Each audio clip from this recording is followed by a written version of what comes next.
안녕하십니까? எல்லாருக்கும் வணக்கம். 여러분 지난 시간에 이어서 계속 말씀을 드리겠습니다. போன செஷன்லேருந்து நாம் தொடருவோம். 정말 오늘은 제가 가장 좋아하는 책, எனக்கு மிகவும் பிடித்த புத்தகம், 또 가장 놀라운 책, மிகவும் சிறந்த புத்தகம், 이 세상에 많이 팔린 책에 대한 이야기를 하고 싶습니다. சிறந்த விற்பனையாகும் புத்தகத்தை குறித்து நான் பேச விரும்புகிறேன். அது வேதாகமம். 저는 눈을 뜨면 제일 먼저 성경을 읽습니다. காலையில் எழுந்தவுடன் நான் வேதாகமத்தை வாசிப்பேன்.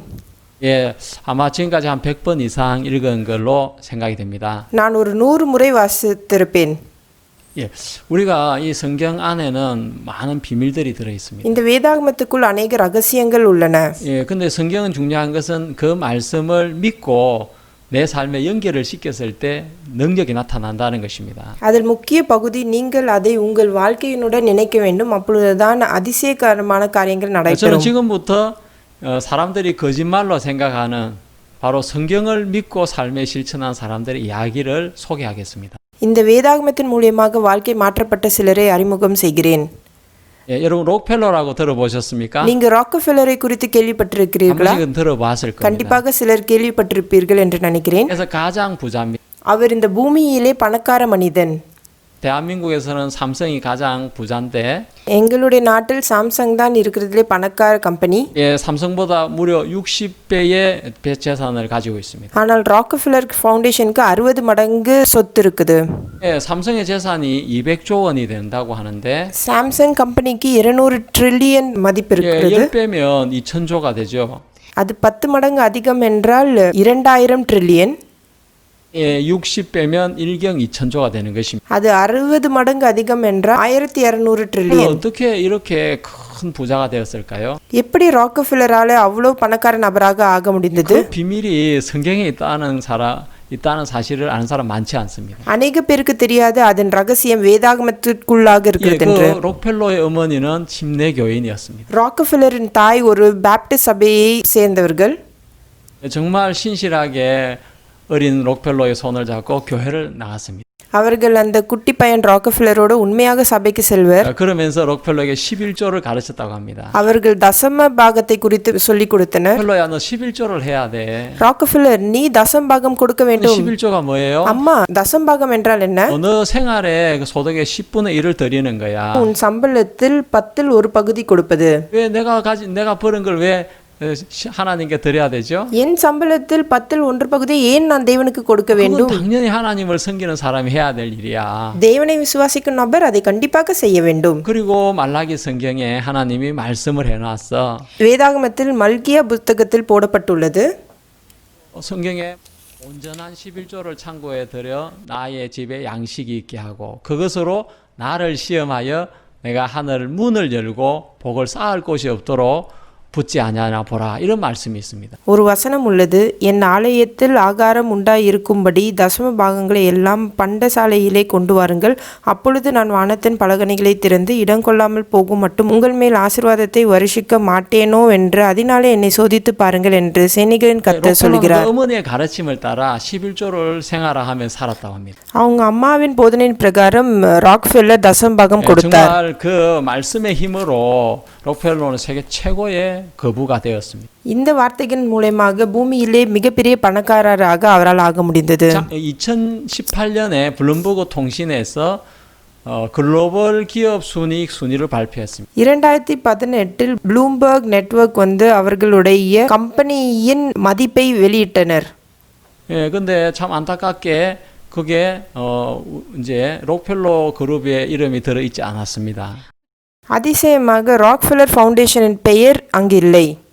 록펠러 그룹은 스탠다드 오일이라는 석유 회사를 가지고 있잖아요. ஸ்டாண்டர்ட் ஆயில் என்ற கம்பெனியை ராக்ஃபெல்லர் வைத்துள்ளார். 이는 사우디 아람코라는 회사였어요. ஆனால் முதல் பெயர் சவுதி ராம்கோவுக்கு சென்றது. 3위는 중국 상공은행, 4위는 삼성전자였는데 இரண்டாவது Apple, National Commercial Bank China, Industrial Commercial Bank of China, Samsung Electronics. 사우디 아람코라는 회사를 보면 이 회사는 석유 회사인데 Saudi Aramco ஒரு எண்ணெய் நிறுவனம். 이 회사를 설립한 회사가 바로 스탠다드 오일이라는 록펠러의 회사였어요. இந்த சவுதி ராம்கோ நிறுவனம் ஸ்டாண்டர்ட் ஆயில் என்ற நிறுவனத்தினுடையது. அது ராக்கஃபெல்லரால் உருவாக்கப்பட்டது. 뭘 의미하는지 여러분 아시겠죠? இதற்கு என்ன அர்த்தம் என்று உங்களுக்கு தெரியும் அல்லவா? 바로 그 록펠러 재단에서 그 회사를 세워가지고 수십 년 동안 사우디에 있는 돈을 벌었습니다. இதற்கு என்ன அர்த்தம் என்று உங்களுக்கு தெரியும் அல்லவா? ராக்கஃபெல்லர் கம்பெனி இதை உருவாக்கி அநேக பணங்களை இது சம்பாதித்தது. 그리고 사우디에 그 국영 회사로 팔게 된 거죠. சவுதி அரேபியாவுக்கு இதை தேசிய தொழிற்சாலையாக விட்டுவிட்டது. 록펠러가 얼마나 많은 돈을 벌어들였겠습니까? அப்பொழுது எவ்வளவு பணத்தை ராக்கஃபெல்லர் சம்பாதித்திருப்பார்? 여러분 정말 성경을 읽고 성경을 삶에 실천하면 하나님 반드시 일하시게 됩니다. நீங்கள் தேவனுடைய வார்த்தையை ஏற்றுக்கொண்டு நீங்கள் இருந்தீர்கள் என்றால் தேவனுடைய வார்த்தை உங்களுக்குள் கிரியை செய்யும். 예, 믿음의 조상은 아브라함이란 사람인데요. ஆபிரகாம் விசுவாசத்தின் தந்தை. 예, 하나님이 아브라함한테 주신 땅이 가나안 땅입니다. தேவன் கொடுத்த தேசம் கானான். 바로 그들의 후손인 이스라엘 자손이 지금 살고 있는 땅이죠. இப்பொழுது சரியாக இஸ்ரவேல் மக்கள் அங்கு வாழ்ந்து கொண்டிருக்கின்றனர். 예, 제가 그 땅을 가보고 굉장히 실망을 했습니다. நான் முதலில் அங்கு சென்ற சமயத்தில் மிகவும் வருத்தப்பட்டேன். 왜 하나님은 이런 땅을 주셨지? எதற்கு தேவன் இப்படிப்பட்ட ஒரு நிலத்தை கொடுத்தார்? 좋아 보이지 않는데? இதுல என்ன சிறப்பு இருக்கிறது? 그 땅의 3분의 1은 사막이고 사람이 살지 않는 강야였습니다. மூன்றுக்கு ஒரு பகுதி வெறும் வனாந்தரமாக இருக்கிறது. யாரும் அங்கு வாழ்வதில்லை. 제가 성경 읽다가 깜짝 놀랐어요. ஆனால் வேதாகமத்தை வாசிக்கிற சமயத்தில் மிகவும் ஆச்சரியப்பட்டேன். 3,500년 전에 쓰여 있는 성경에 이스라엘 땅에 석유가 어마어마하게 매장이 되어 있다는 이야기예요. 3500 வருடங்களுக்கு முன்பாக வேதாகமத்தில் எழுதப்பட்டுள்ளது அங்கு எண்ணெய் அதிகமாக உள்ளதென்று. 예, 바로 성경 뭐라 했냐면 시딤 골짜기에 역청 구덩이가 많았다고 했어요. வேதாகமத்தில் போடப்பட்டுள்ளது சித்தீம் பள்ளத்தாக்கு எங்கும் நிலக்கீல் உண்டாயிருந்தது என்று. 예, 역청 구덩이는 바로 석유가 끓어오르고 나면 남는 아스팔트 구덩이를 말하는 거죠. நிலக்கீல் என்பது எண்ணெய் ஆவியான பிறகு உண்டாகும். 예, 석유가 많이 매장돼 있다는 அப்படி என்றால் அதிகமாய் எண்ணெய் இருந்தது என்ற அர்த்தம். 들이 그 석유 시추를 했는데 2008년에 사우디아라비아에 매장되어 있는 것만큼 많은 2,500억 배럴의 석유가 매장되어 있는 걸 발견했습니다. இஸ்ரேல் அவர்கள் அதை தோண்டி அவர்கள் கண்டுபிடித்தார்கள் சவுதி அரேபியாவுக்கு சமமாக இவர்களிடமும் எண்ணெய் இருக்கிறது என்று. 석유를 시추해내면 이스라엘은 국민 소득이 계속 높아지게 되는 거예요. அவர்கள் எல்லா எண்ணெயும் எடுத்தார்கள் என்றால் அவர்களுடைய பெர் கேபிட்டல் இன்கம் பயங்கரமாக உயரும். 대한민국은 너무 다른 இது 거예요. கொரியாவுக்கு வித்தியாசமானது. 나는 천연 자원도 천연 가스도 இயற்கை எரிவாயு உள்ளது. 그리고 사해 바다 안에는 어마어마한 미네랄이 들어 있다고요. அநேக தாதுகள் செத்த சமுத்திரத்தில் உள்ளது. 많은 그 지하 자원이 들어 있다고. அநேக இயற்கை வளங்கள் உள்ளன. 이스라엘 사람들 아예 그걸 개발하지 않고 있어요. இஸ்ரேல் மக்கள் அதை தொடுவது கூட இல்லை இப்பொழுது. 정말 겉으로 볼 때도 그 이스라엘 땅은 정말 지하 자원이 많은 그런 보물과 같은 땅입니다. அவர்களுடைய நிலம் இப்பொழுது விலை மதிக்க முடியாத காரியங்களை கொண்டதாய் உள்ளது. 예, 자 우리가 세계 최초로 이렇게 마취제를 개발한 사람이 있어요. ஒரு மனிதன் முதலில் குளோரோஃபார்மை கண்டுபிடித்தார். 예, 제임스 심슨이라는 의사인데 அவர் ஒரு மருத்துவர் ஜேம்ஸ் சிம்சன் என்று. 어떻게 마취제를 발견한 줄 아십니까? அவர் எப்படி அந்த மயக்க ஊசியை கண்டுபிடித்தார் என்று உங்களுக்கு தெரியுமா? 이 의사도 하나님을 믿는 사람이었어요. இந்த மனிதன் தேவனை விசுவாசித்தார். 어느 날 성경을 읽다가 성경 안에 하나님 아담을 깊이 잠들게 하시는 걸 읽었어요. அவர் வேதாகமத்தில் வாசித்தார் எப்படி தேவன் ஆதாமுக்கு நித்திரையை அளித்தார் என்று. 그 당시 마취제가 있었는데 많은 문제가 있었어요. ஏற்கனவே ஒரு மயக்க மருந்து இருந்தது. அதன் பேர் ஈத்தர். ஆனால் அநேக பிரச்சனைகள் வரும். அதிகமாய் வாந்தி எடுப்பர். 잠들어서 아담이 그 갈비뼈를 뺐는데도 아담은 전혀 그걸 알지 못했어요. ஆனால் தேவன் ஆதாமின் விலாவை எடுத்த சமயத்தில் அவருக்கு தெரியவே இல்லை. 찾아낸 것이 클로로포름이라는 마취제였어요. அப்பொழுதுதான் அவர் குளோரோஃபார்மை கண்டுபிடித்தார். 사람들은 그 마취제에 대해서 막 겁을 내었는데 புது மயக்க மருந்தை குறித்து மக்கள் பயந்தனர். 빅토리아 여왕이 그 마취제로 처음으로 이제 출산을 하게 된 거예요. ஆனால் குவீன் விக்டோரியா அந்த குளோரோஃபார்மை வைத்து குழந்தை பெற்றுக்கொள்ள முடிவெடுத்தனர். 모든 사람들이 사용하는 마취제가 됐어요. இப்பொழுது எல்லாரும் குளோரோஃபார்மை மயக்க மருந்தாக பயன்படுத்துகின்றனர். 예, 뭐든지 처음 나오면 사람들이 주저하게 되고 혹시 무슨 일이 일어날지 몰라서 겁을 내게 됐어요. முதலில் மக்கள் ஏதாவது புதிதாக கண்டுபிடித்தார்கள் என்றால் பயப்படுவார்கள். 바로 마취제도 또 똑같았습니다. அதேதான் மயக்க மருந்துக்கும். 그런데 그 의사 선생님이 성경 말씀을 통해서 그 마취제를 발견했다는 거예요. ஆனால் இந்த மருத்துவர் குளோரோஃபார்மை வேதாகம் வாசிக்கும் பொழுது கண்டுபிடித்தார். 그래서 여러분이 성경을 읽을 때 그냥 읽지 말고 하나하나 꼼꼼히 읽으면 그 안에 엄청난 보화가 들어 있어요. நீங்கள் வேதாகமத்தை ஒரு வார்த்தையாக வாசித்தீர்கள் என்றால் அநேக விலையேற பெற்ற காரியங்களை உங்களால் கண்டுபிடிக்க முடியும். 이 세상에 가장 놀라운 전쟁 이야기. இங்கு போரை குறித்து ஒரு கதை உள்ளது. 6일 만에 전쟁을 끝내 버렸어요. ஒரு போர் 6 நாட்களில் முடிந்தது. 어떻게 6일 만에 전쟁을 끝낼 수가 있죠? எப்படி ஒரு போரை 6 நாட்களில் முடிக்க முடியும்? 그것도 한 나라가 네 나라와 싸웠어요. அதுவும் ஒரு தேசம் 4 தேசத்துக்கு விரோதமாக. 바로 이스라엘 나라의 전쟁 이야기예요. அது இஸ்ரவேலின் போர். 이스라엘 나라가 주위에 있는 이집트 또 요르단 또 그 옆에 있는 시리아, 레바논 이 네 나라와 전쟁을 했는데 그들 인구는 1억에 가까웠어요. இஸ்ரவேல் தேசம் எகிப்து, சிரியா, யோர்தான், லெபனன் போன்ற தேசத்தோடு சண்டையிட்டது. அதுவும் அவர்களுடைய மக்கள் தொகை அதைவிட மிகவும் கம்மியானது. 그들은 아주 최신 소련제 탱크를 가지고 있었고 또 비행기도 굉장히 좋은 비행기들을 가지고 있었어요. அவர்களிடம் அதிநவீன டேங்குகளும் ஜெட்டுகளும் இருந்தன. 바로 그 전쟁에서 이스라엘이 이길 수가 있었어요. ஆனால் அவர்களால் இந்த தேசங்களை வெற்றி கொள்ள முடிந்தது. 그때 장군이 그 전쟁을 이끌던 장군이 모세 다얀 장군인데요. அப்பொழுது அந்த போரை நடத்தினவர் மோசே தயான். 애꾸눈을 이렇게 하고 있죠. அவருக்கு ஒரே ஒரு கண் தான் இருந்தது. 그 장군이 우리 전쟁에서 6일 만에 이 전쟁을 끝낼 것입니다. அவர் சொன்னார் நாம் 6 நாட்களில் போரை முடிக்க போகிறோம். 그리고 7일째는 안식할 것입니다. 7வது நாள் நமக்கு சிவாஃப் இருக்க போகிறது. 사람들은 굉장히 궁금했어요. மக்கள் மிகவும் ஆர்வமாக இருந்தனர். 장군님 당신이 이 전쟁을 그렇게 확신하는 무슨 비밀 병기가 있습니까? ஏதாவது ரகசிய ஆயுதம் இருக்குதா உங்ககிட்ட?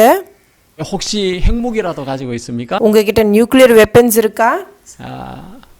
그건 지금 이야기해 줄 수. ஐயோ என்னால் அந்த ரகசியத்தை உங்களிடம் சொல்ல முடியாது. 전쟁이 끝나고 나서 이야기해. ஆனால் போர் முடிந்த பிறகு நான் கூறுகிறேன். 그러면서 이 장군은 전쟁에 참가하는 군인들에게 이렇게 성경 말씀을 적어서 가슴에 넣고 전쟁을 하라고 했습니다. ஒரு படை வீரரிடமும் அவர் ஒரு வேதாகம வசனத்தை எழுதி கொடுத்தார். அதை அவர்களுடைய பாக்கெட்டில் வைக்கும்படி. 성경 말씀은 아모스라는 선지자가 한 말씀인데 아모스 9장 15절에 나오는 말씀입니다. இந்த வசனம் ஆமோஸ் 9:15. 저희를 그 본토에 심으리니 저희가 나의 준 땅에서 다시는 뽑히지 아니하리라 하는 அந்த 말씀입니다. வசனம் அவர்களை அவர்கள் தேசத்திலே நடுவேன், நான் அவர்களுக்கு கொடுத்த தேசத்திலிருந்து அவர்கள் இனி பிடுங்கப்படுவதில்லை. 에서 너무 놀라운 일들이 일어났습니다. அந்த போரின் சமயத்தில் மிக அதிசயமான காரியங்கள் நடந்தன. 이스라엘 공군기가 이집트로 날아가서 비행기 활주로를 폭격을 하고 비행기들을 막 박살을 냈습니다. இஸ்ரவேல் ஜெட்டுகள் சென்று எகிப்தினுடைய ஜெட்டுகளை எல்லாவற்றையும் அழித்தது. 저공 비행을 해가지고 새벽에 일찍 들어갔기 때문에 이집트에서 그걸 전혀 눈치를 못 챘습니다. அது மிகவும் கம்மியாக பறந்து அது எகிப்துக்குள் சென்றனால் யாராலும் அதை கண்டுபிடிக்க முடியவில்லை. 이집트는 더 좋은 비행기가 있었지만 제대로 한 번도 써보지를 못했고 몇몇 비행기가 떴는데 딱 폭격당해 버렸습니다. எகிப்திற்கு சிறந்த ஜெட்டுகள் இருந்தாலும் அதை அவர்களால் பறக்க வைக்க முடியவில்லை. எல்லாரும் அடைத்தனர். 시리아도 마찬가지였고 요르단, 레바논 마찬가지였습니다. இதேதான் சிரியாவிலும் யோர்தானிலும் நடந்தது. 그리고 탱크를 끌고 그들이 왔는데 미리 이렇게 첩자가 있어가지고 그 정보를 알려줬습니다. இது நடப்பது எல்லாவற்றுக்கும் முன்பாக ஒரு உளவாளி எல்லாவற்றையும் கூறினார். 그래 비행기에서 그 폭격을 해가지고 탱크들을 다 잡았습니다. அந்த விமானம் எல்லா டேங்குகளையும் அழித்தது. 6일 만에 그 전쟁은 끝이 나버렸습니다. 6 நாட்களில் அந்த போர் முடிந்தது. 놀랍지 않습니까? இது அதிசயமானதல்லவா? 정말 우리나라에도 정말 훌륭한 장군들이 많이 있었습니다. நம்முடைய தேசத்திலும் சிறந்த ஜெனரல்கள் இருக்கிறார்கள்.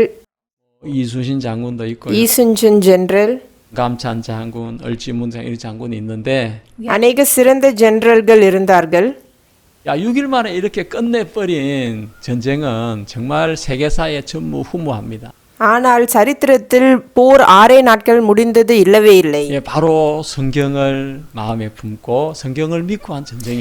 வார்த்தையை விசுவாசித்து ஜெயித்த போர் அது.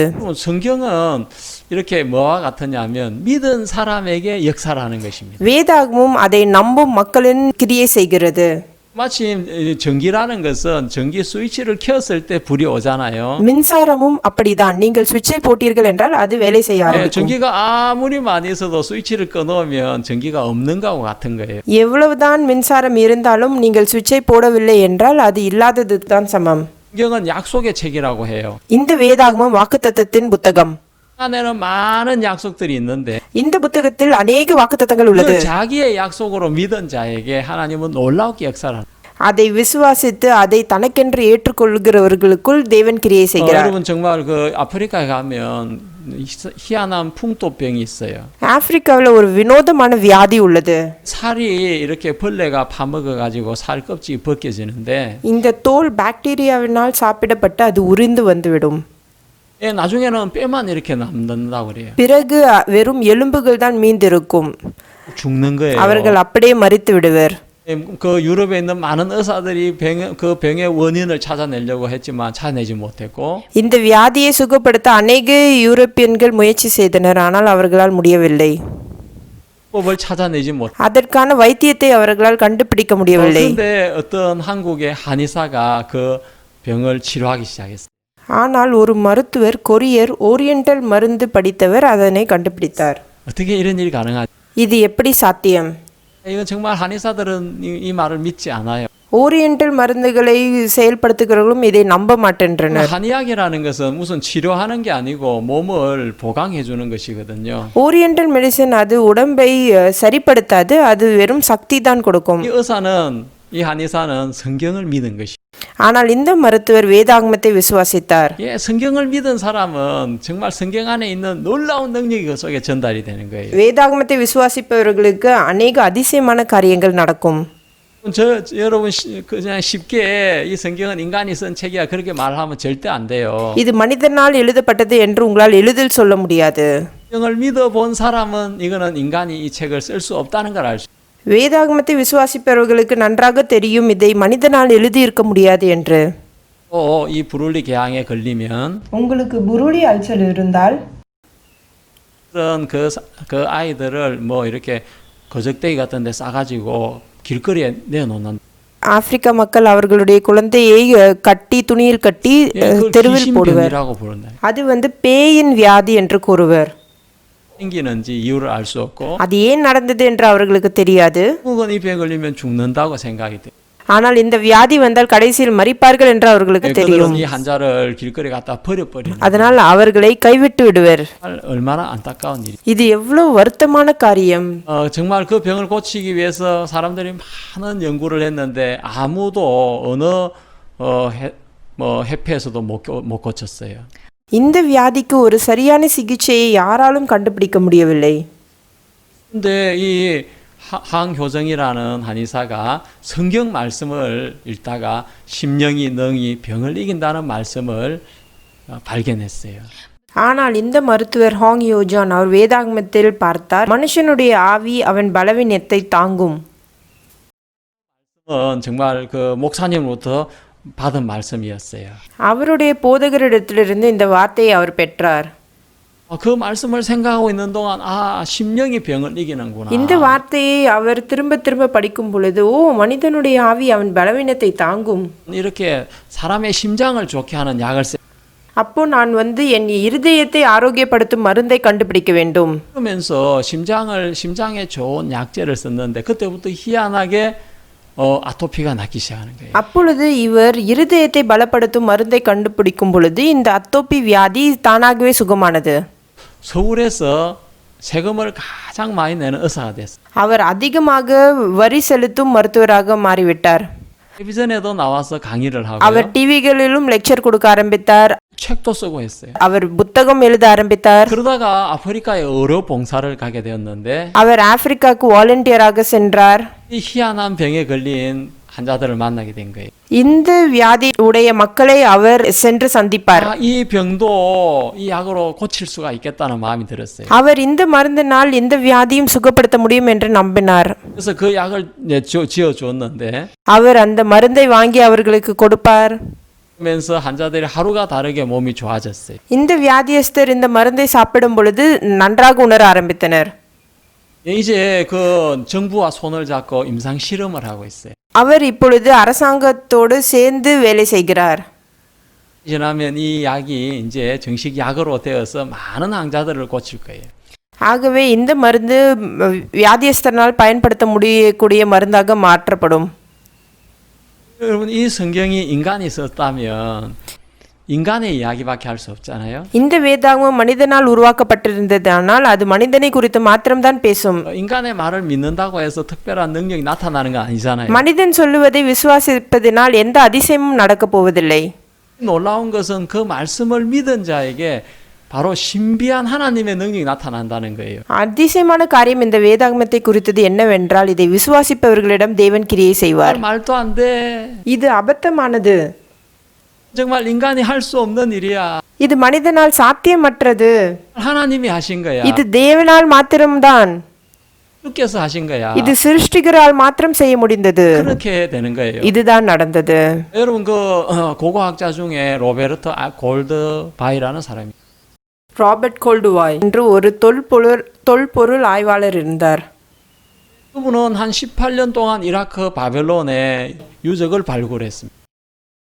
அவர் ஈராக்கில் இருக்கும் பாபிலோனின் இடிபாடுகளில் அகழ்வாராய்ச்சி செய்தார் 18 ஆண்டுகளாக. 그분은 바로 2000년 넘게 땅속에 묻혀 있는 바벨론의 유적을 역사위에서 나타낸 사람입니다.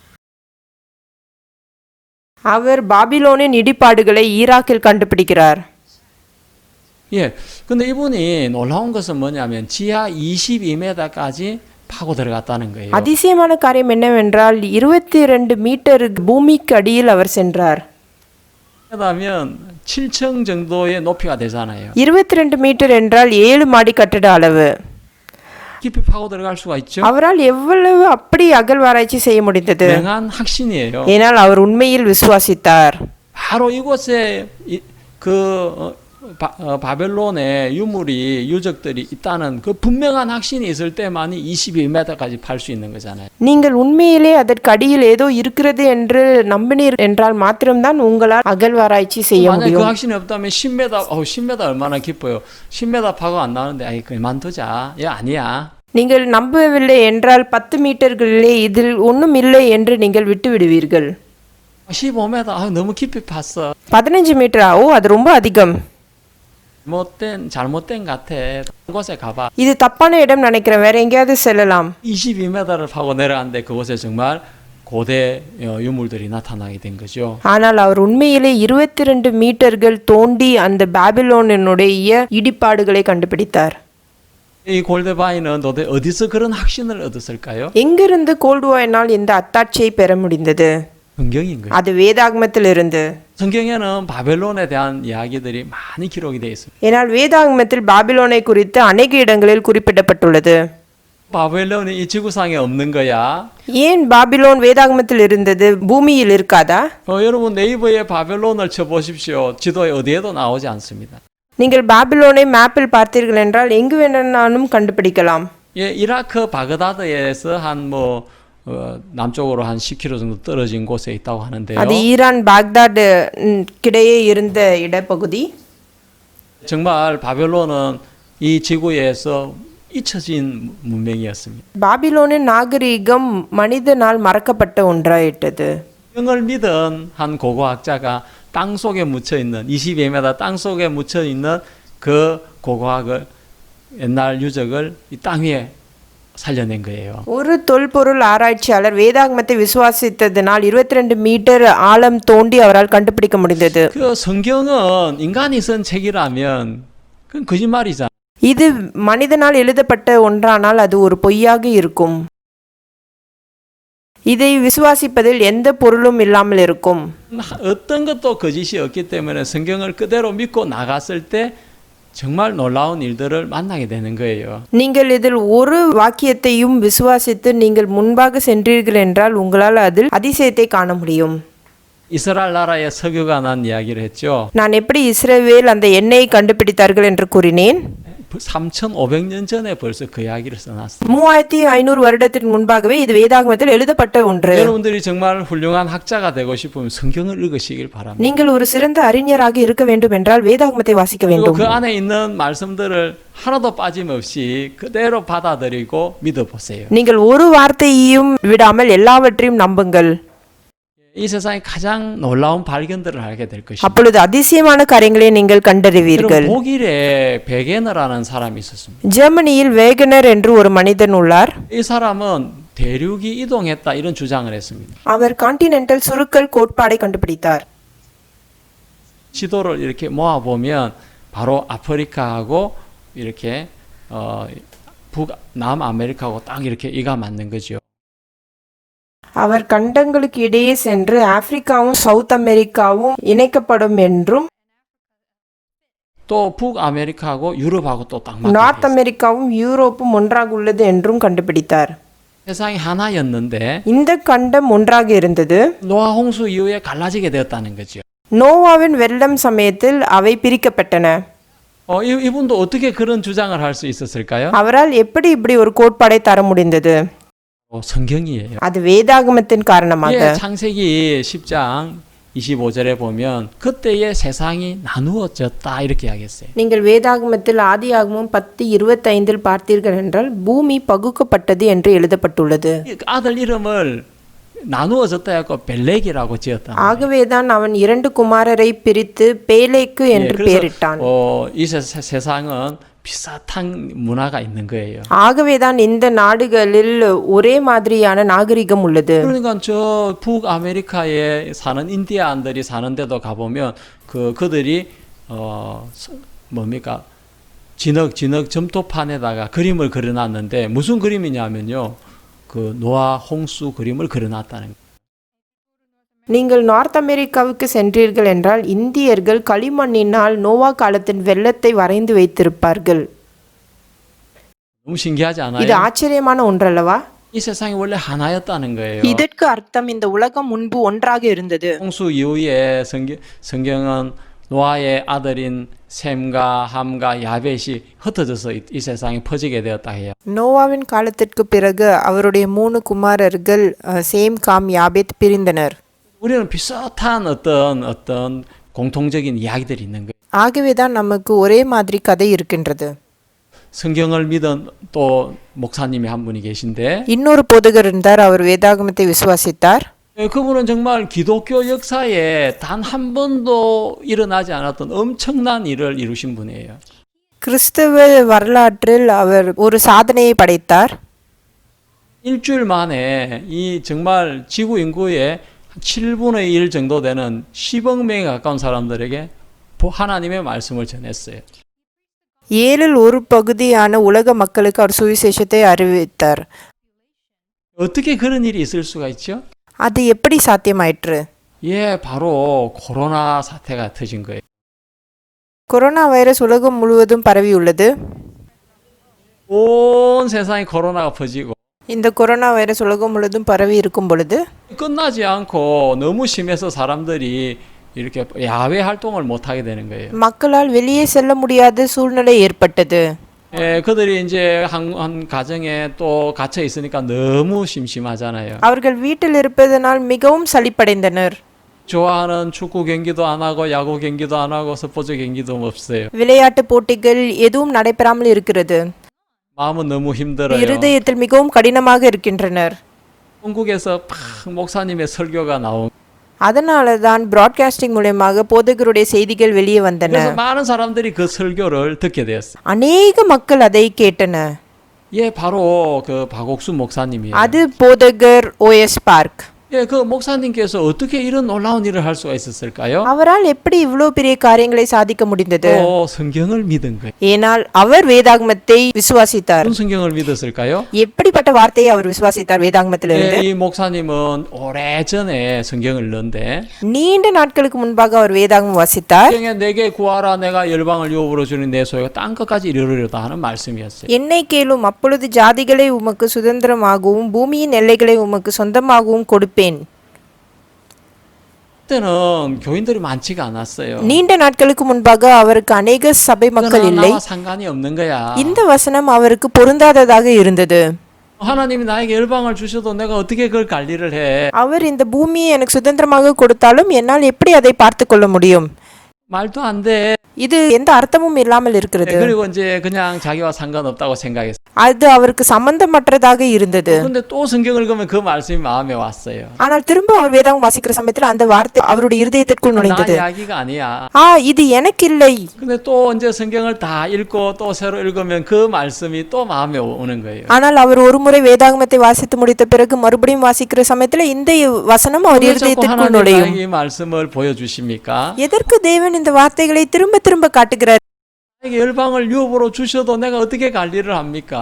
இந்த பூமியை முழுவதும் எனக்கு கொடுத்தாலும் என்னால் எப்படி அதை பார்த்து கொள்ள முடியும்? 내가 니한테 관리할 사람도 주면 되잖아.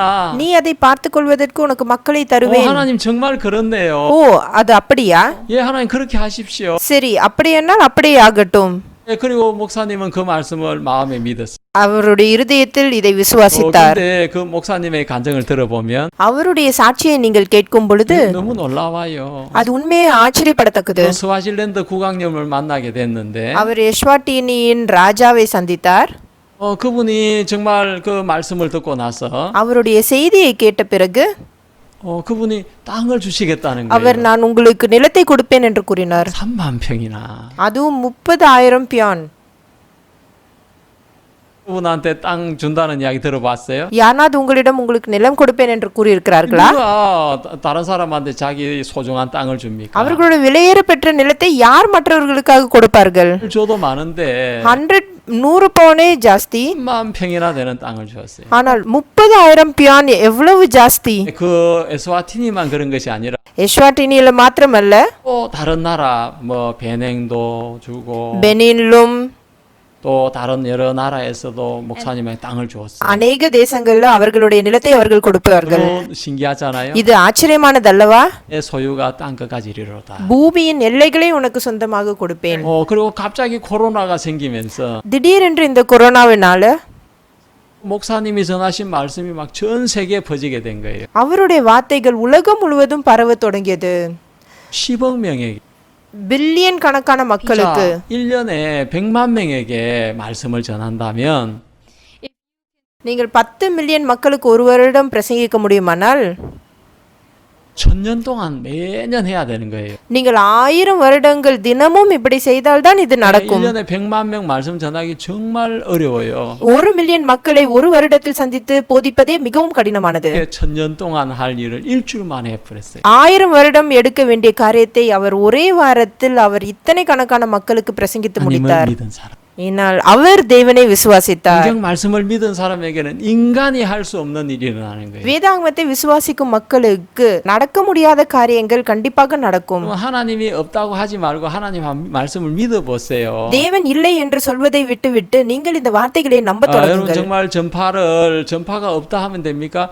이 스마트폰 기계가 떠나면 전파를 잡아내는데 நீங்கள் எப்படி எலக்ட்ரோ மேக்னெட்டிக் வேவ் இல்லை என்று கூறுவீர்கள்? நீங்கள் உங்களுடைய செல்போனை வைத்தீர்கள் என்றால் அது இருக்கின்றது. 하나님이 안 계신 게 아니에요. தேவன் இல்லை என்று அர்த்தமில்லை. 여러분이 하나님을 안 믿은 것뿐이죠. ஆனால் நீங்கள் விசுவாசிக்கவில்லை. 그래서 하나님의 능력이 여러분에게 못 나타난 것이지. அதனால்தான் அவருடைய கிரியைகள் வெளிப்படுத்தப்பட முடியவில்லை. 지금으로 여러분 하나님 믿는다면 இப்பொழுதும் நீங்கள் அவரை விசுவாசித்தீர்களானால் 를 창조한 그분의 능력이 여러분에게 나타나게 돼 있어요. சிருஷ்டிகரின் கிரியை உங்களுக்குள்ளும் வெளிப்படும். 예, 저도 제가 몸이 막 안 좋은 적 여러 번 있었어요. அநேக நேரத்தில் நானும் சுகுவினப்பட்டு 예, போயிருக்கிறேன். 제가 뭐 시력이 안 좋았던 때가 있었어요. ஒரு தடவை என் கண் பார்வை முற்றிலும் போய்விட்டது. 막 어느 날 제가 시력이 컴퓨터를 하다 보니까 시력이 굉장히 안 좋아졌어요. நான் கம்ப்யூட்டர்களை பயன்படுத்த ஆரம்பித்ததிலிருந்து என்னுடைய கண் பார்வை மிகவும் 예, 그래서 மோசமாகிவிட்டது. 제가 이제 안경을 맞추기 위해서 안과에 갔는데 மருத்துவரிடம் சென்று கண்ணாடியை வாங்கி போட்டேன். 선생님이 안경을 쓰라고 하죠. அவர் என்னை கண்ணாடி போட சொன்னார். 제가 안경을 마저 썼어요. நான் கண்ணாடியை போட ஆரம்பித்தேன். 너무 불편한 거예요. சௌகரியமற்றதனமாய் இருந்தது. 내가 언제까지 안경을 쓰고 살아야 되지? எவ்வளவு காலம் நான் இந்த கண்ணாடியை போட வேண்டும்? 내가 하나님 믿는데 하나님은 내 눈을 좋게 못 해주실까? நான் தேவனை விசுவாசிக்கிறேன். அவர் என் கண் பார்வையை சரியாக்க முடியாதா? 하나님이 천지를 만드셨는데 왜 내 눈을 좋게 해주지 못하겠어? இந்த முழு பிரபஞ்சத்தையும் படைத்தவரால் என் கண் பார்வையை சரி செய்ய 네, முடியாதா? 하나님 제가 하나님 믿겠습니다. தேவனே, நான் உம்மை விசுவாசிக்க போகிறேன். 내 눈을 좋게 해주십시오. தயவு செய்து என் கண் பார்வையை சரி செய்யும். 좋게 해준 줄 믿습니다. நீர் என் கண் பார்வையை சரி செய்வீர் என்று நான் விசுவாசித்தேன். 제가 지금으로부터 한 20년 전에 그렇게 눈이 안 좋아졌는데 20 ஆண்டுகளுக்கு முன்பாக உண்மையிலே இது எனக்கு நடந்தது. 그 뒤로 제 눈이 아주 좋아졌습니다. அதிலிருந்து என் கண் பார்வை நன்றாக மாறிவிட்டது. 0.5에서 1.5가 되고 0.5லிருந்து 1.5ஆக உயர்ந்தது. 0.2에서 1.2가 되었어요. 0.2லிருந்து 1.2ஆக உயர்ந்தது. 작년에 병원에 갔는데 கடந்த வருடம் நான் மருத்துவமனை சென்றேன். 이제 뭐 신체 검사를 하게 된 거예요. நான் பரிசோதனை செய்து பார்த்தேன். 근데 이제 그 뭐야 이렇게 시력 검사하는 표가 있었어요. என் கண் பார்வையை சோதிக்கும்படி குறிகள் இருந்தன. 이상한 거예요. நான் மிகவும் ஆச்சரியப்பட்டேன். 왜냐하면 그 글자가 처음부터 밑에까지 다 보이는 거예요. மேலிருந்து கீழ் வரை இருந்த எல்லா எழுத்துக்களையும் என்னால் பார்க்க முடிந்தது. 왜 거리가 너무 가깝나 왜 이렇지? அது ரொம்ப கிட்ட இருக்குதா? என்னால் எப்படி எல்லாத்தையும் கண்டுபிடிக்க முடிஞ்சது? 가리고 이제 시력 검사했는데 நான் ஒரு கண்ணை மூடி பார்த்தேன். 역시 1.5, 1.2였어요. அதை சோதித்து பார்க்கிற சமயத்தில் 1.5ம் 1.2மாக இருந்தது. 제 눈은 굉장히 좋아졌어요. என் கண் பார்வை மிகவும் நன்றாக ஆகிவிட்டது. 한 번은 머리가 너무 아파요. 두통이 심해요. எனக்கு திடீரென்று ஒரு நாள் தலைவலி ஏற்பட்டது. 그리고 막 두통약 하나 먹으면 이제 깨끗하게 낫는데 ஒரு வலி மாத்திரை சாப்பிட்டால் எனக்கு சரியாயிடும். 어떤 때는 약 하나 먹어도 안 낫는 거예요. சில சமயத்தில் ஒரு வலி மாத்திரை பத்தாது. 제 아내는 2알을 먹으라 했어요. என் மனைவி 2 மாத்திரை சாப்பிட சொன்னாங்க. 2알을 먹으면 이제 나았어. 2 வலி மாத்திரை சாப்பிட்ட பிறகு எனக்கு சரியாயிடும். 전부터인가 2알을 먹어도 아픈 머리가 낫지 않았어요. கொஞ்ச நாள் கழித்து 2 வலி மாத்திரை சாப்பிட்டாலும் வலி சரியாகல. 아파서 병원에 가서 MRI를 찍었어요. இந்த தலைவலி நிமித்தமாக நான் மருத்துவமனை சென்று MRI ஸ்கேன் எடுத்தேன். 그 이제 누워가지고 이제 들어갔는데 머리 부분만 찍었어요. அவர்கள் என்னுடைய மூளையை ஸ்கேன் பண்ணி பார்த்தாங்க. 의사 선생님이 아무 이상이 없다는 거예요. டாக்டர் சொன்னாரு, ஒரு பிரச்சனையும் இல்லையே. 나는 지금 머리가 아파서 죽겠는데 왜 아무 이상이 없습니까? எனக்கு தலைவலி தாங்க முடியல, அப்புறம் எப்படி ஒரு பிரச்சனையும் இல்லைன்னு சொல்றீங்க? 두통은 잡히지 않습니다, 선생님. இல்ல, தலைவலியை ஸ்கேன் பண்ணி பார்க்க முடியாது. 됩니까? அப்ப என்ன பண்றது நானு? 특별한 길이 없습니다. வேற வழியே கிடையாது. 제가 한 번은 우리 이제 캠프를 했는데 ஒரு தடவை ஒரு கேம்ப் நடந்தது. 너무 아파서 밤새도록 잠을 못 잤습니다. எனக்கு அந்த தலைவலியினால என்னால முழு இரவும் தூங்க முடியல. 정말 사람이 이렇게 고통스러우면 차라리 죽는 게 더 나아. நான் நினைச்ச மரித்து போனாலே நலமா இருக்கும் போல இருக்கு, இந்த தலைவலி தாங்க முடியலையே என்று. 죽고 싶은 마음이 들 정도로 아팠어요. அது ரொம்ப வலி தாங்க முடியாம இருந்தது. 이제 하나님을 믿는 사람이잖아요. நான் தேவனை விசுவாசிப்பதனால 하나님 앞에 기도를 நான் 했어요. தேவனை நோக்கி ஜெபிக்க ஆரம்பித்தேன். 아픈 걸 낫게 해주십시오. தேவனே, என் தலைவலியை எடுத்து போடுங்க. 그렇게 할 수 있습니다. உங்களால இதை செய்ய முடியும் நான் விசுவாசிக்கிறேன். 그렇게 하실 줄을 믿습니다. நான் நீங்க இதை செய்வீங்கன்னு நான் விசுவாசிக்கிறேன். 그 믿었는데 내 머리는 여전히 아픈 거예요. நான் ஜெபம் பண்ணாலும் எனக்கு தலைவலி சரியாகல. 제가 제 믿음을 점검을 해봤어요. நான் என்னுடைய விசுவாசத்தை திரும்பி பார்த்தேன். 하게 믿었나면 நான் தேவனை தெளிவாக விசுவாசிக்கிறேனா? 성경의 말씀한 대로 믿었나면 நான் வேதாகமத்தின் பிரகாரம் தேவனை விசுவாசிக்கிறேனா? 한 것은 받은 줄로 믿어라. 그러면 그대로 되리라. வேதாகமத்தில் போடப்பட்டுள்ளது, நீங்கள் ஜெபம் பண்ணும்போது எவைகளை கேட்டுக்கொள்கிறீர்களோ அவைகளை பெற்றுக்கொள்வோம் என்று விசுவாசியுங்கள் 제가 என்று. 기도하고 구했거든요. நான் ஜெபித்து இதை கேட்டேன். 그러면 믿으라고 ஆனால் 하시는 அவர் சொல்கிறார், விசுவாசி, 된다는 거죠. அதன்படியே நடக்கும். 믿었어요. ஆகவே நான் விசுவாசித்தேன். 그다음 어떻게 해야 되지? நான் விசுவாசித்தேன் என்றால் நான் என்ன செய்ய வேண்டும்? 그래 나았다는 걸 믿는 것이구나. விசுவாசிப்பது என்பது நான் ஏற்கனவே சுகமாயிட்டேன் என்று விசுவாசிப்பது. 내 형편이 아파도 나은 걸로 믿으면 되는구나. இப்போ எனக்கு வலித்தாலும் நான் குணமாயிட்டேன் என்று நான் விசுவாசிக்க வேண்டும். 내가 이 부분에 정확하게 성경적으로 믿지를 못했구나. அப்போதான் நான் உணர்ந்தேன், ஓய் நான் விசுவாசிக்கவில்லை. 나는 기도하고 구했는데 나은 줄로 믿는 그 부분이 정확하지 않았어요. நான் ஜெபம் செய்து கேட்டேன், ஆனால் நான் விசுவாசிக்கவில்லை. 나은 줄로 믿었어요. ஆனால் அப்பொழுது நான் விசுவாசிக்க ஆரம்பித்தேன். 나는 이제 나은 줄로 믿습니다. தேவனே, நான் விசுவாசிக்கிறேன், நான் சுகமாயிட்டேன் என்று. 아파도 나았고 எனக்கு இப்ப தலைவலித்தாலும் நான் சுகமாயிட்டேன். 더 아파도 나은 것이. இதைவிட ஜாஸ்தியாக வலித்தாலும் நான் சுகமாயிட்டேன். 그러니까 뭐 예를 들어서 피가 터져도 나는 나은 줄로 믿습니다. Even if the தலையிலிருந்து blood ரத்தம் வழிந்தாலும் நான் குணமாயிட்டேன். 하나님 테스트 해보세요. நீங்க என்ன சோதிச்சு பாருங்க. 예, 그리고 저는 정말 나은 걸로 믿고 이제 일상생활을 했습니다. நான் அப்படி விசுவாசித்து என்னுடைய வாழ்க்கையை வாழத் தொடங்கினேன். 왔는데 சில நாட்களுக்கு பிறகு 씻은 듯이 깨끗해져 있는 거예요. என்னுடைய தலை முற்றிலுமாக 그 சுகமடைந்தது. 뒤로 10년 동안 저는 지금까지 단 한 번도 아픈 적이 없었어요. அதன் பிறகு 10 வருடங்களாக எனக்கு தலைவலியே இல்லை. 여러분 이 성경은 하나님 말씀이 분명합니다. இந்த வேதாகமம் தெளிவாக இது தேவனுடைய வார்த்தை தான்.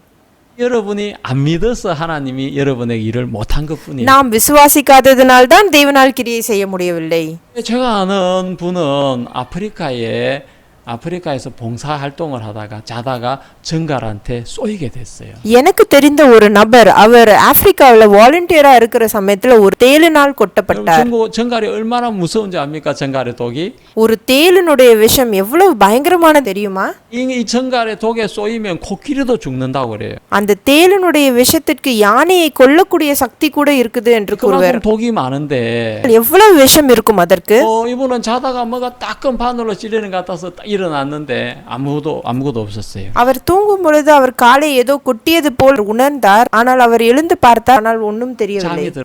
திரும்பவும் அவர் தூங்கிவிட்டார். 그런데 막 살이 썩어 들어가기 시작하고 ஆனால் அவர் தோல் அழுகி கொண்டிருந்தது. 떨어지기 시작하고 அவருடைய ரத்த அழுத்தம் குறைந்து கொண்டிருந்தது. 떨어졌어요. அவருடைய உடல் உஷ்ணமும் குறைந்து கொண்டிருந்தது. 옆에 있는 사람들이 이 청년을 막 깨우고 그러고 병원으로 데려갔는데 எல்லாரும் அவரை எழுப்பி அவரை மருத்துவமனைக்கு கூட்டி கொண்டு 의사 சென்றார்கள். 선생님 이야기했어요. மருத்துவர் சொன்னார், மிகவும் 이 환자는 안 காலதாமதமாயிற்றது, 됩니다. மிகவும் காலதாமதமாய்விட்டது. 이 환자가 죽어가면서 우리 박옥수 목사님 전화로 통화를 했어요. அவர் மரிக்கும் தருவாயில் போதகர் பார்க்கிடம் போனில் பேசினார். 너는 지금 정갈에게 쏘인 거야. ஏய், நீ இப்போ தேளினால் கொட்டப்பட்டிருக்கிறாய். 더 이상 너는 살 길이 없어. உனக்கு வாழ்வதற்கு வேற வழியே இல்லை. 근데 내가 성경을 읽어보니까 성경 하나님이 뭐라고 하셨냐? ஆனால் வேதாகமத்தில் தேவன் என்ன கூறினார் என்றால், 영원을 앙망하는 자는 새 힘을 얻는다고 했어. கர்த்தருக்கு காத்திருக்கிறவர்கள் புது பலன் அடைவார்கள். 하나님은 한 번도 거짓말 하신 적. தேவன் பொய் கூறினதே இல்லை. 지금 아무것도 할 수 없지만 하나님을 한번 앙망해봐. இப்பொழுது உன்னால் எதுவுமே பண்ண முடியலனா நீ ஏன் தேவனை நோக்கி பார்க்க கூடாது? 새 힘을 주실 거야. அவர் உனக்கு புது பலன் தருவார். 또 기도를 해주죠. அவருக்காக அவர் ஜெபித்தார். 근데 놀라운 일이 일어나. அதிசயமான காரியம் நடந்தது.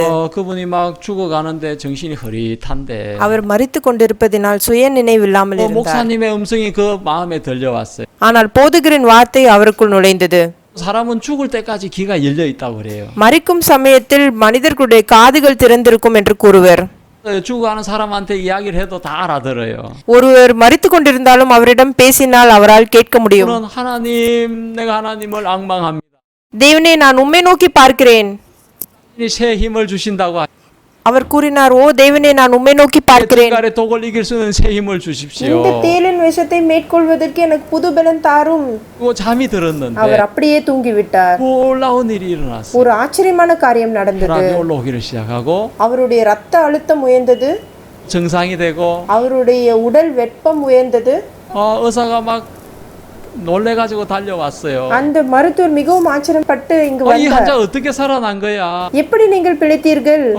이해가 안 가는 거예요. அவர்களால் புரிந்து கொள்ளவே முடியவில்லை. 병원에서는 이 환자가 살아난 이유를 쓸 수가 없었어요. அந்த மருத்துவமனையால் அவர் எப்படி குணமடைந்தார் என்று அவர்களால் எழுதக்கூட முடியவில்லை. 환자가 썼어요. அந்த நோயாளி எழுதினார், 하나님이 나를 살렸어요. தேவன் என்னை பிழைக்க வைத்தார். 여러분, 하나님은 정말 계십니다. தேவன் உண்மையில் ஜீவிக்கிறார். 하나님은 하나님의 말씀을 믿는 자 속에 이렇게 일을 하시는 겁니다. அவரை விசுவாசிப்பவர்களுக்குள்ளாக அவர் கிரியை செய்கிறார். 여러분이 하나님을 안 믿었기 때문에 하나님이 일을 못 하신 거예요. நீங்கள் விசுவாசிக்காததினால் அவர் உங்களுக்குள் கிரியை செய்யவில்லை. 하나님이 안 계신 것이. அதனால் அவர் இல்லை என்ற அர்த்தமில்லை. 여러분, 지금은 코로나로 아주 고생을 하고 있지만 இப்பொழுது மக்கள் கொரோனா வைரஸினால் கஷ்டப்படுகிறார்கள். 정말 이 14세기에는 유럽에 흑사병이 돌았습니다. ஆனால் 14ஆம் நூற்றாண்டில் யூரோப்பில் கருப்பு மரணம் ஏற்பட்டது. 예, 그 쥐가 이렇게 옮기는 병이었어요. அது எலிகளினால் உண்டான ஒரு வியாதி. 예, 근데 4억 5천만 명 정도 되는 인구가 3억 5천만 정도로 줄었다고. 450 மில்லியன் மக்கள் தொகை 350 மில்லியனாக குறைந்தது. 예, 유럽 인구의 3분의 1이나 되는 사람이 흑사병 죽었어요. 3க்கு 1 பகுதி மக்கள் தொகை மரித்தனர் இந்த வியாதியினால். 어떤 마을은 마을 전체가 다 죽었어요. சில இடங்களில் முழு கிராமமும் அழிந்து போயிற்று. 예, 그때는 세균이 뭔지 모르는 때였습니다. அப்பொழுது அவர்களுக்கு கிருமிகள் என்றால் என்ன என்று தெரியாமல் இருந்தது. 그런데 참 놀라운 건 유대인들은 죽지 않았어요. ஆனால் ஆச்சரியம் என்னவென்றால் யூதர்கள் மரிக்கவில்லை. 그래서 유럽 사람들이 생각했어요. 저 유대인 놈들이 우리가 미워서 우물에 독약을 푼 거야. மக்கள் சந்தேகப்பட்டனர் யூதர்கள் தான் நாம் குடிக்கும் தண்ணீரில் விஷம் கலந்திருப்பார்கள் என்று. 정말 그때 많은 유대인들이 핍박을 받았어요. அநேக யூதர்கள் துன்புறுத்தப்பட்டனர். 왜 안 죽었을까요? ஆனால் ஏன் யூதர்கள் மரிக்கவில்லை? 그들은 성경을 믿었기 때문에. அதற்கு காரணம் அவர்கள் வேதாகமத்தை விசுவாசித்தார்கள். 말도 안 되는 소리 하지 마세요. இது அபத்தமானது. 그런 게 어디 있어요? இது எப்படி சாத்தியம்?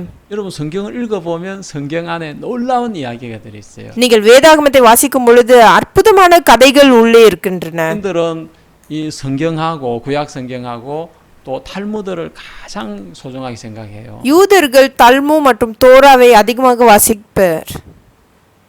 근데 그들이 밖에 나갔다가 들어오면 반드시 손을 씻어요. அவர்கள் வீட்டிற்கு வந்த உடனே அவர்கள் கை கழுவுவர். 이런 거 아세요? 손을 씻으면 세균의 80%가 씻겨 나간다는 거, 없어진다는 거. உங்களுக்கு தெரியுமா நீங்கள் கை கழுவினவுடன் 80% கிருமிகள் மரித்து போய்விடும் என்று? 예, 그들은 자주 씻었기 때문에 이 세균으로부터 보호를 받을. அவர்கள் அடிக்கடி கை கழுவினதினால் அந்த நோயிலிருந்து அவர்களால் தப்பிக்க முடிந்தது. 이 세균이라는 것이 이 지구상에 알려진 것은 파스테르의 실험 이후입니다. மருத்துவர் பாஸ்டருக்கு அப்புறம் தான் இந்த கிருமிகளை பற்றி உலகத்திற்கு தெரிய வந்தது. 불과 150년밖에 안. அது 150 ஆண்டுகள் தான் ஆனது. 근데 지금으로부터 3,500년 전에 모세가 썼다고 하는 그 성경에 보면 신명기에 3500 வருடங்களுக்கு முன்பாக உபாகம புஸ்தகத்தை மோசே எழுதினது உங்களுக்கு தெரியுமா? 어떤 이야기가 있느냐 하면 사람이 부정한 곤충의 산채나 사람의 죽은 사체를 만지면 부정하다. 일주일 동안 부정하다고 있어요. அதில் போடப்பட்டுள்ளது நீங்கள் செத்த ஒரு விலங்கையோ இல்லது செத்த மனிதரையோ தொட்டீர்கள் என்றால் நீங்கள் அசுத்தமானவர்கள் என்று. 그래서 일주일 동안 지내 동네 못 들어가는 거예요. நீங்கள் அதனால் உங்களுடைய கூடாரத்திற்குள் உங்கள் கிராமத்திற்குள் வர முடியாது. 몸에 목욕을 하고 옷을 빨고 갈아입고 일주일 기다렸다가 문제가 없으면 들어갈 수가 있어요. நீங்கள் குளிக்க வேண்டும், உங்களுடைய உடையை மாற்ற வேண்டும், நீங்கள் ஒரு வாரம் காத்திருந்த பிறகுதான் உள்ளே வர வேண்டும். 그게 뭐죠? ஏன் அது அவ்வாறு? 예, 요즘 말하면 자가격리예요. 자가격리. அது தனிமைப்படுத்துதல். 예, 요즘 뭐 이렇게 코로나 걸리면 2주 동안 격리하잖아요. இப்பொழுது நீங்கள் கொரோனா இருக்கும் என்று சந்தேகப்பட்டீர்கள் என்றால் நீங்கள் 2 வாரம் தனிமைப்படுத்தப்படுவீர்கள். 일주일 동안 격리를 시키려 했어요. வேதாகமத்தில் 1 வாரம் என்று எழுதப்பட்டுள்ளது. அது ஏன் அவ்வாறு? 그때는 세균이 약했어요. அந்த நாட்களில் அந்த கிருமிகளுக்கு அவ்வளவுதான் சக்தி. 세균은 강해지는 거죠. ஒரு நாளும் கிருமிகள் பலமடைந்து கொண்டிருக்கிறது. 성경 너무 놀라워요. வேதாகமம் மிகவும் ஆச்சரியமானது. 예, 제가 거창에 이제 사역을 할 때에 நான் கோச்சானில் ஊழியம் செய்து கொண்டிருந்த பொழுது 군의관을 만났는데 நான் இந்த ராணுவ தலைவரை சந்தித்தேன். 그분은 전도를 했어요. நான் அவரிடம் பிரசங்கித்தேன். 그분이 뭐라냐면 나는 하나님은 안 믿지만 성경은 믿어요. அவர் கூறினார், நான் தேவனை விசுவாசிப்பதில்லை, ஆனால் நான் வேதாகமத்தை 성경은 너무 விசுவாசிக்கிறேன். 놀라운 책이에요. இந்த வேதாகமம் மிகவும் ஆச்சரியமானது. 그래서 신명기 23장 13절 말씀을 나한테 이야기해 줬어요. அவர் உபாகமம் 23ஆம் அதிகாரத்தில் இருக்கும் வசனத்தை குறித்து பேசினார். 잘 모르는 내용이었어요. அந்த கதை குறித்து எனக்கு கூட அவ்வளவு சரியாக தெரியாது. 이스라엘 백성이 대변을 볼 때 삽을 가지고 가가지고 저 진 밖에 동네 밖에 가서 땅을 파고 그곳에 대변을 누라는 거예요. அந்த காலத்தில் கிருமிகள் அவ்வளவு பலம் வாய்ந்ததாக இல்லை. சாயங்காலத்திலே ஜலத்தில் ஸ்நானம் பண்ணி சூரியன் அஸ்தம்பிக்கும் போது பாளையத்திற்குள் வர கடவன். நீ வெளிக்கு போயிருக்கத்தக்க இடம் பாளையத்திற்கு புறம்பே இருக்க வேண்டும். 예, 그리고 이제 돌아서면서 그걸 흙으로 덮으라는 거예요. அவர் மண்ணினால் அதை மூட வேண்டும். 그게 너무 그게 위생적이라는 거죠. இது மிகவும் சுத்தமான காரியம். 뭐라냐면 어떻게 3,500년 전에 이런 놀라운 이야기를 적어 놓을 수 있냐. 3500 ஆண்டுகளுக்கு முன்பாக இவ்வளவு அதிசயமான காரியத்தை எப்படி அவர்களால் எழுத முடியும்? 정말 말이 안 되는 소리야. இதில் ஒரு அர்த்தமும் இல்லாமல் இருக்கிறது. 이건 인간으로서 이런 이야기를 할 수가 없어. மனிதர்களுக்கு இது கண்டிப்பாக தெரியாது. 여러분 정말 여러분이 이렇게 신체 검사를 받을 때 오점 검사, 피 검사, 또 대변 검사 하는 거 아시죠? நீங்கள் சோதனைக்கு செல்லும் பொழுது உங்கள் சிறுநீரும் உங்கள் மலமும் சோதிக்கப்படும். 여러분 그 대변을 가지고 검사하면 안에 암이 들어 있는지 없는지 다 알 수 있잖아요.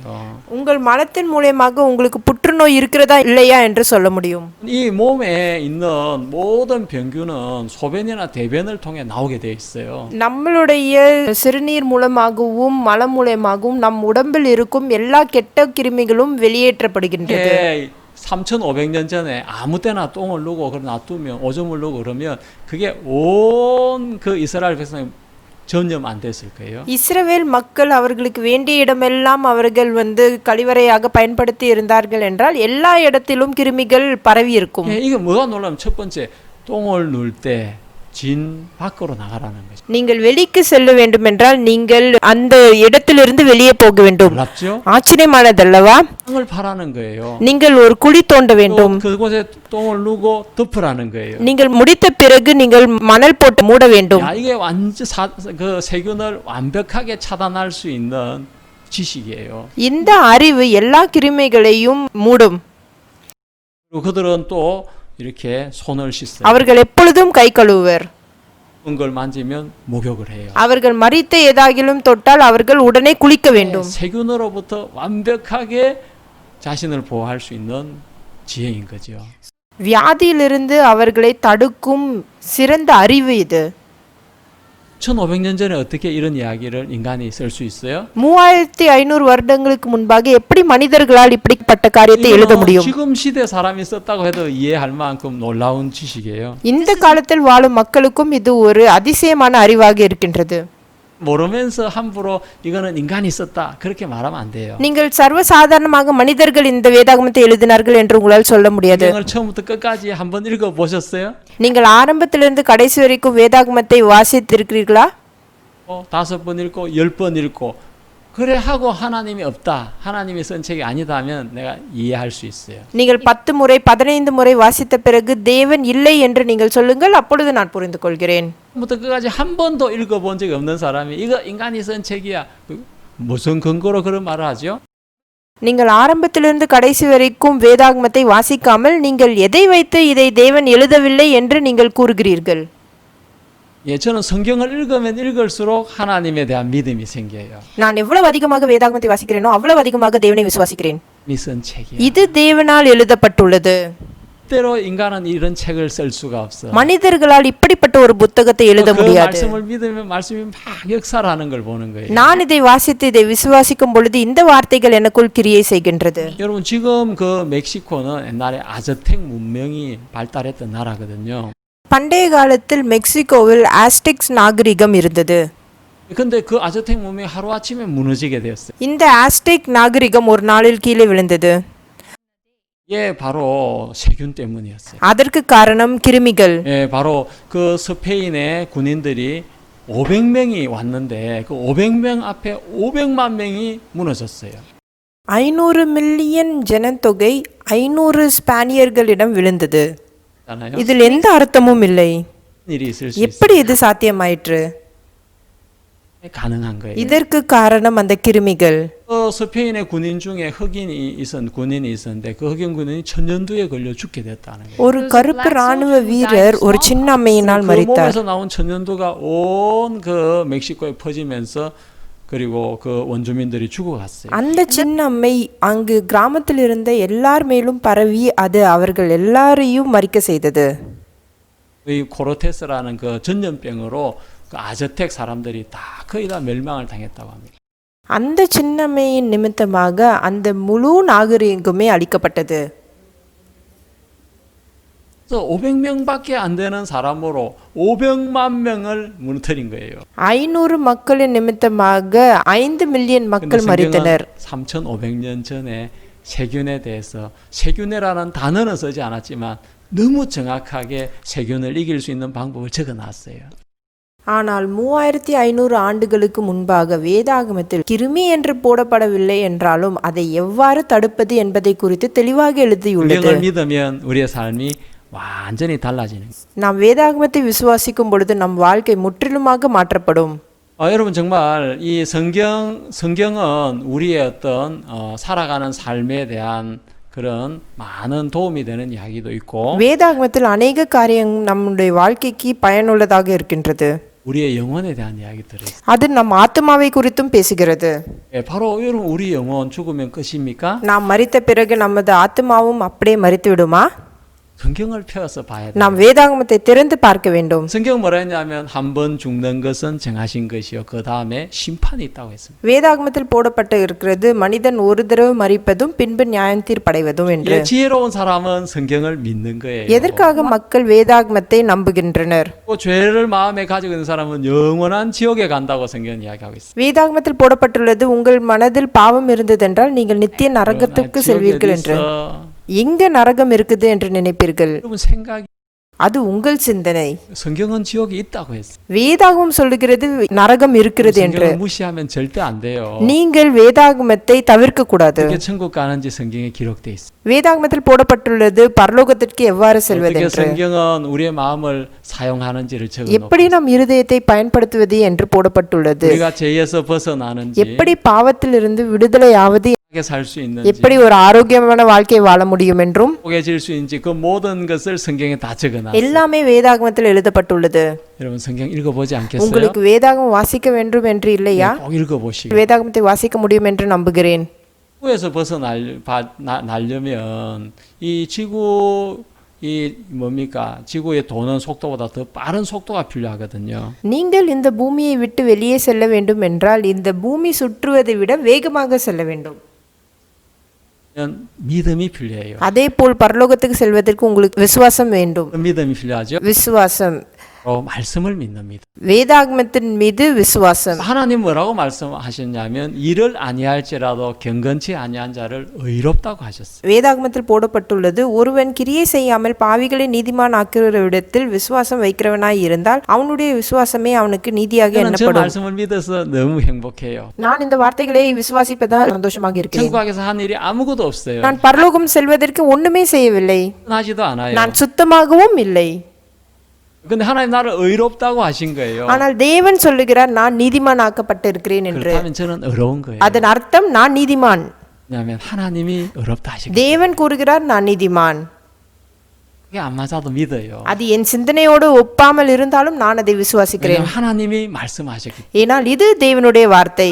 하나님 나는 의인입니다. தேவனே நான் நீதிமான். 나는 의롭습니다. தேவனே நான் நீதிமான். 왜냐 하나님이 의롭다 하시기 때문에 ஏனால் நீர் அதை சொல்லுகிறீர். 성경을 믿으시기 바랍니다. நான் நம்புகிறேன் நீங்களும் இந்த வார்த்தைகளை விசுவாசிப்பீர்கள் என்று. 여러분에게도 동일하게 말씀하셨어요. அவர் உங்களை பார்த்தும் இதைதான் கூறுகிறார். 이 아무 일 한 것이 없지. நீங்கள் செய்தது ஒண்ணுமே இல்லை இல்லையா? 항상 악하게 살지. நீங்கள் ஒரு பொல்லாங்கான வாழ்க்கை வாழ்கிறீர்கள். 의로와. நீங்கள் நீதிமான். 네 죄를 다 씻었어. ஏனால் நான் உங்கள் பாவங்கள் அனைத்தையும் கழுவி விட்டேன். 그 말씀을 믿는 겁니다. நீங்கள் இந்த வார்த்தைகளை விசுவாசித்தால் போதும். 하나님이 여러분 속에 놀라우게 일하시는. பொழுது உங்கள் வாழ்க்கையில் அவர் அதிசயமாக கிரியை செய்வார். 앞으로 더 자세하게 말씀해 드리겠습니다. நான் பிறகு இதை பற்றி விவரமாக கூறுகிறேன். 수고하셨습니다. கேட்டதற்காக நன்றி. 감사합니다. நன்றி.